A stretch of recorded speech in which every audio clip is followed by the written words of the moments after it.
जानिए भगवान के चरणामृत का महत्व। दोस्तों, इस वीडियो के माध्यम से हम जानेंगे चरणामृत के महत्व के बारे में। अक्सर जब हम मंदिर जाते हैं तो पंडित जी हमें भगवान का चरणामृत देते हैं। क्या कभी हमने ये जानने की कोशिश की कि चरणामृत का क्या महत्व है? शास्त्रों में कहा गया है, अकाल मृत्यु हरण सर्वव्याधि विनाशनम विष्णु पादोत्कम पीत्वा पुनर्जन्म न विद्यते। अर्थात भगवान विष्णु के चरण का अमृत रूपी जल समस्त पाप व्याधियों का शमन करने वाला है तथा औषधि के समान है। जो चरणामृत पीता है उसका पुनः जन्म नहीं होता। जल तब तक जल ही रहता है जब तक भगवान के चरणों से नहीं लगता। जैसे ही भगवान के चरणों से लगा तो अमृत रूप हो गया और चरणामृत बन जाता है। जब भगवान का वामन अवतार हुआ और वे राजा बलि की यज्ञशाला में दान लेने गए तब उन्होंने 3 पग में 3 लोक नाप लिए। जब उन्होंने पहले पग में नीचे के लोक नाप लिए और दूसरे में ऊपर के लोक नापने लगे तो जैसे ही ब्रह्म लोक में उनका चरण गया तो ब्रह्मा जी ने अपने कमंडलों में से जल लेकर भगवान के चरण धोए और फिर चरणामृत को वापस अपने कमंडल में रख लिया। वह चरणामृत गंगा जी बन गई, जो आज भी सारी दुनिया के पापों को धोती है। ये शक्ति उनके पास कहाँ से आई? ये शक्ति है भगवान के चरणों की, जिस पर ब्रह्मा जी ने साधारण जल चढ़ाया था, पर चरणों का स्पर्श होते ही बन गई गंगा जी।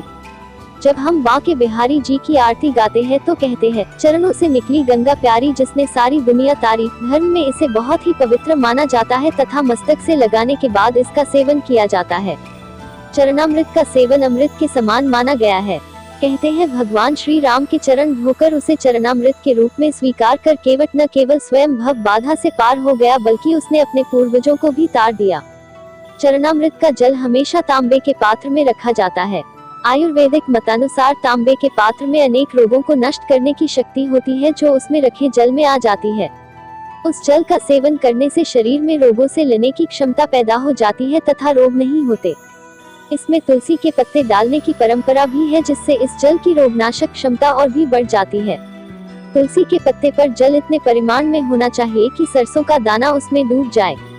ऐसा माना जाता है कि तुलसी चरणामृत लेने से मेधा, बुद्धि, स्मरण शक्ति को बढ़ाता है। इसीलिए यह मान्यता है कि भगवान का चरणामृत औषधि के समान है। यदि उसमें तुलसी पत्र भी मिला दिया जाए तो उसके औषधीय गुणों में और भी वृद्धि हो जाती है। कहते हैं सीधे हाथ में तुलसी चरणामृत ग्रहण करने से हर शुभ काम या अच्छे काम का जल्द परिणाम मिलता है। इसीलिए चरणामृत हमेशा सीधे हाथ से लेना चाहिए। लेकिन चरणामृत लेने के बाद अधिकतर लोगों की आदत होती है कि वे अपना हाथ सिर पर फेरते हैं। चरणामृत लेने के बाद सिर पर हाथ रखना सही है या नहीं, यह बहुत कम लोग जानते हैं। दरअसल शास्त्रों के अनुसार चरणामृत लेकर सिर पर हाथ रखना अच्छा नहीं माना जाता है।